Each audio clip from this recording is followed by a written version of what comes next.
Shalom, shalom, shalom à l'éternel Jéhovah, notre Dieu assis sur le trône, seul soit la gloire. Dès que vous venez en ligne et vous voyez cet enseignement, écrivez dans les commentaires, l'éternel a parlé, l'éternel a agi, prophétisez sur vous-même. Et abonnez-vous, likez la vidéo, partagez, inscrivez-vous à l'école prophétique Les Aigles en Action, à l'Institut biblique L'Aigle de la Révélation. Vous êtes confus dans un domaine, vous ne savez pas quel pays choisir. Vous ne savez pas avec qui vous mariez. Vous ne savez pas dans quel domaine investir. Vous avez besoin d'une consultation prophétique. Contactez-moi maintenant. Et vous verrez la gloire de Dieu. J'aimerais rapidement enseigner sur l'ordre voilé de la méchanceté. Il y a un ordre voilé de la méchanceté que vous ne connaissez pas. Et j'aimerais vous parler de 4 niveaux de la méchanceté. Et la première, c'est la méchanceté du sang. Deuxième, c'est la méchanceté volontaire. La méchanceté volontaire. Et après, il y a la méchanceté transactionnelle. Et il y a la méchanceté mystérieuse. Là, vous ne pouvez pas expliquer. Je dis la première méchanceté, je dis la méchanceté du sang. Après, la méchanceté volontaire, la méchanceté transactionnelle et la méchanceté mystérieuse. Maintenant, je commence par vous expliquer la méchanceté du sang. Et je reviens toujours à mon enseignement, l'alliance et l'héritage. L'alliance et l'héritage. Écoutez-moi très bien. Si vous avez des ancêtres qui ont péri comme des vampires, des zombies, ils n'ont pas une compassion humaine. Ils ont détruit toute chose sur leur passage. Ils ont exercé la méchanceté dans toutes les formes.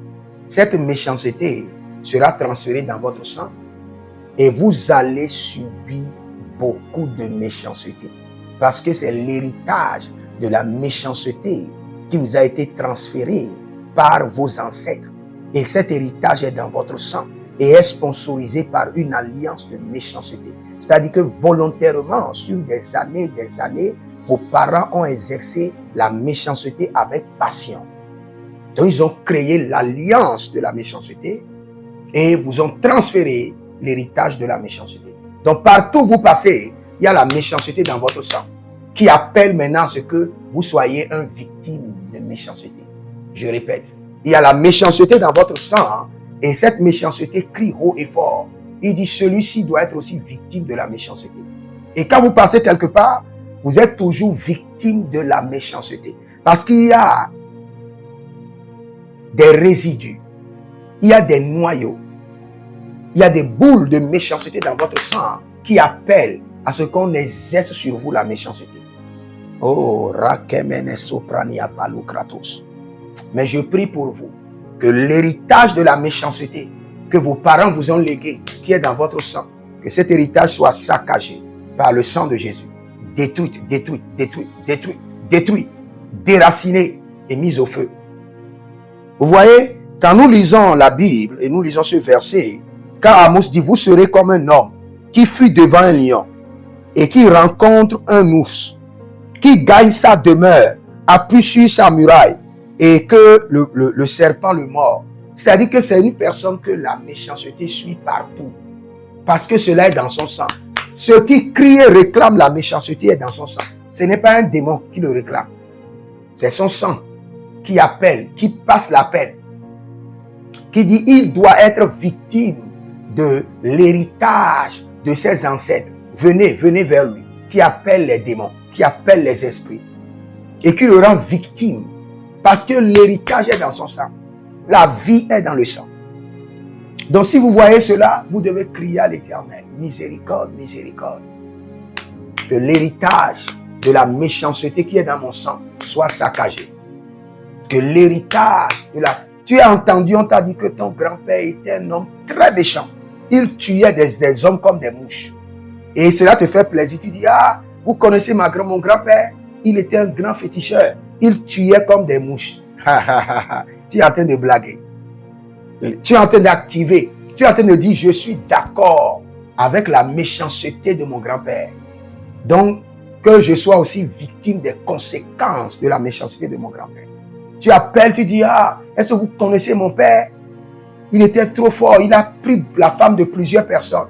tous ceux qui ont parlé, il les a tués. Vous connaissez mon père? C'est un grand féticheur du village. Il a pris les terres des gens. Tu es en train de dire, je suis d'accord. Je suis dans le même optique que mon père. Je ne regrette rien. Je ne me repens pas de rien.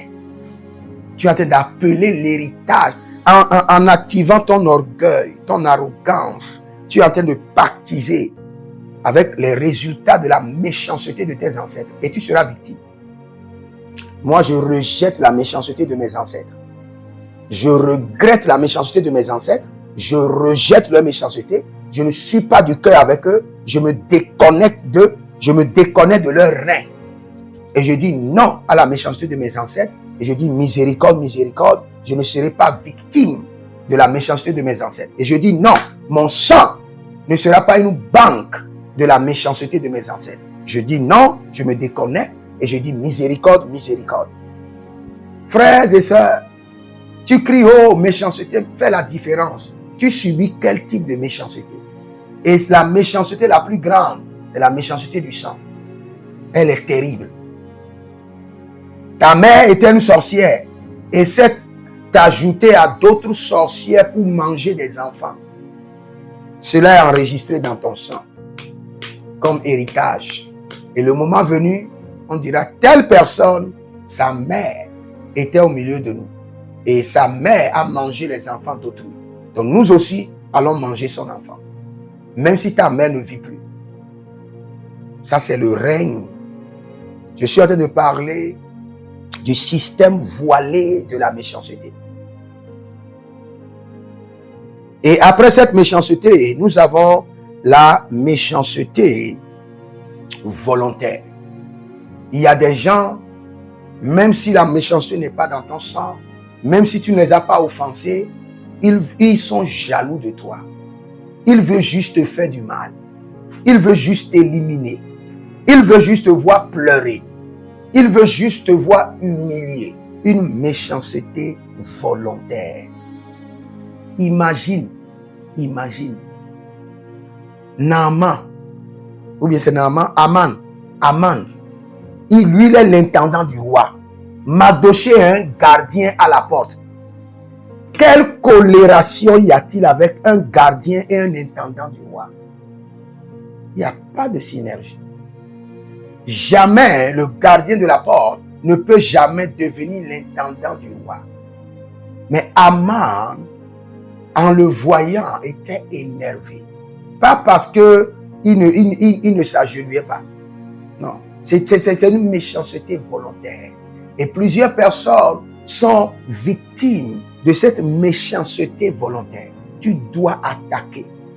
Je prie pour toi, Genega Kiso Bramasiva, Lingre et Tonzeke, que toute forme de méchanceté volontaire dans ta vie, où les hommes, vous n'avez pas de rencontre, de colération ni de problème, mais ils veulent volontairement te faire du mal. Que la vengeance de l'Éternel les apporte loin de toi. Que le jugement de l'Éternel vienne sur eux comme un désastre au nom de Jésus-Christ de Nazareth. Maintenant, pour aller vite, il y a d'autres personnes qui sont dans la méchanceté transactionnelle. Il y a certains terrains de la vie que vous ne savez pas, mais qui ne sont pas des terrains ordinaires. Cet terrain appartient à quelqu'un. Par exemple, vous vous levez dans votre quartier, vous dites, bon, moi je vais vendre l'huile rouge. Sans savoir que le terrain de l'huile rouge est réservé seulement aux sorciers dans votre quartier. Vous ne savez rien. Vous aventuriez pour vendre l'huile rouge. Les attaques qui vont venir sur vous par cette transaction.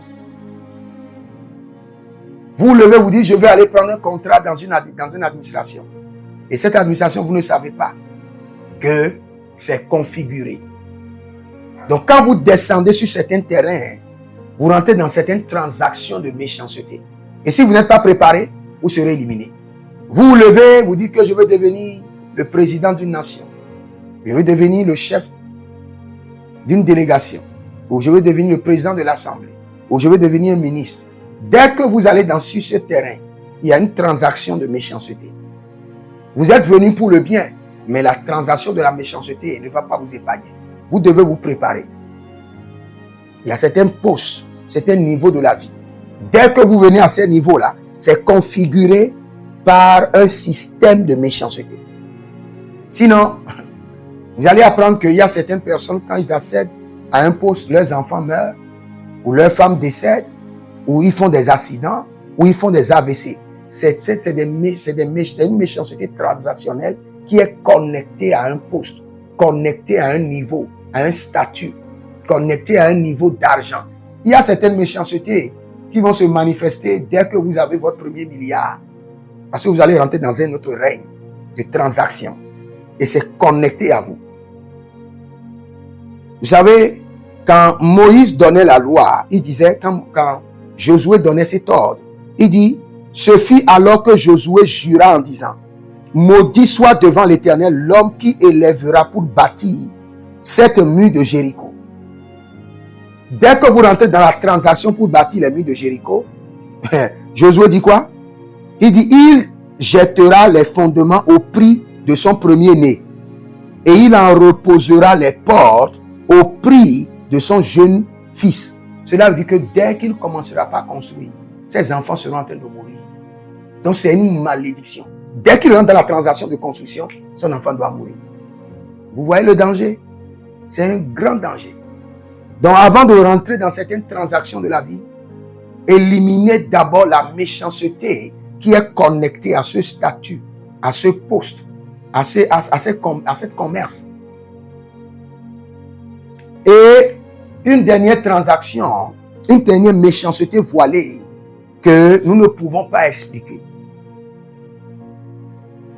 Dans le psaume 125, le verset 3, la Bible déclare « Car le sceptre de la méchanceté ne restera pas sur le lot des justes. » Regardez, la fois passée, Dieu m'a ouvert les yeux pour voir deux choses. Deux scénarios. Dans la première, un monsieur, ce n'est pas sa famille. Il s'est marié dans une autre famille. Et dans sa vie, c'est l'heure de sa mort. Et il a réclamé à ce que on l'enterre avec des deux enfants d'une autre personne qui n'est même pas dans sa famille. Il dit, je veux mourir avec ces deux enfants-là. Je veux que pour ma mort, on sacrifie ces deux enfants pour m'accompagner à la mort. Des enfants qui ne sont pas de sa famille. Ils n'ont pas de relation de sang. Il est venu se marier dans la famille de ces enfants-là. Et il réclame à ce que ces enfants-là meurent avec lui. Dans le règne mystique. Et le Seigneur m'a dit, lève-toi et dis non. Prie. La fois passée, dans un autre scénario, le Seigneur me montre une famille. Et cette famille, ce n'est que des sorcières, des sorciers. Et ils sont venus se marier dans une autre famille. Ils n'ont même pas payé la dot. Ils ont marié une fille brutalement comme ça. Et après avoir marié la fille, ils lui ont donné la sorcellerie. Pour que la fille puisse commencer par amener sa famille, les membres de sa famille, pour qu'eux puissent détruire les membres. Une sorcellerie mystérieuse. Une méchanceté mystérieuse. Il y a certaines personnes, vous pouvez vous rencontrer la première fois et ils enlèvent quelque chose de votre corps. Sans que vous ne les devez pas. Sans que vous ne soyez les membres de leur famille. C'est pourquoi il y a des gens qui disent, non, quand ta famille ne te vend pas, personne ne pourra t'acheter. C'est pas vrai. Le monde a changé. Nous avons un règne de méchanceté mystérieuse qui défie toutes les lois. Même quand nous parlons des lois, dans le règne du mysticisme, de l'occultisme, c'est la normalité qui est régie comme loi. On peut vous attaquer sans que vous ne fassiez rien à personne. Juste parce que votre tête ne plaît pas à quelqu'un. Juste parce que votre aura est trop fort. Juste parce que vos étoiles brillent trop. Vous pouvez avoir des batailles et des batailles qui ne vous concernent même pas. Je prie pour vous. Vous ne serez pas victime de la méchanceté mystérieuse, de la méchanceté volontaire, de la méchanceté transactionnelle et de la méchanceté du sang. Que le Seigneur vous délivre au nom de Jésus-Christ de Nazareth. Si vous êtes en ligne, abonnez-vous, likez la vidéo, partagez et demeurez nos partenaires. Demandez une consultation prophétique et vous verrez la gloire de Dieu. L'Éternel a parlé, l'Éternel a agi. Shalom.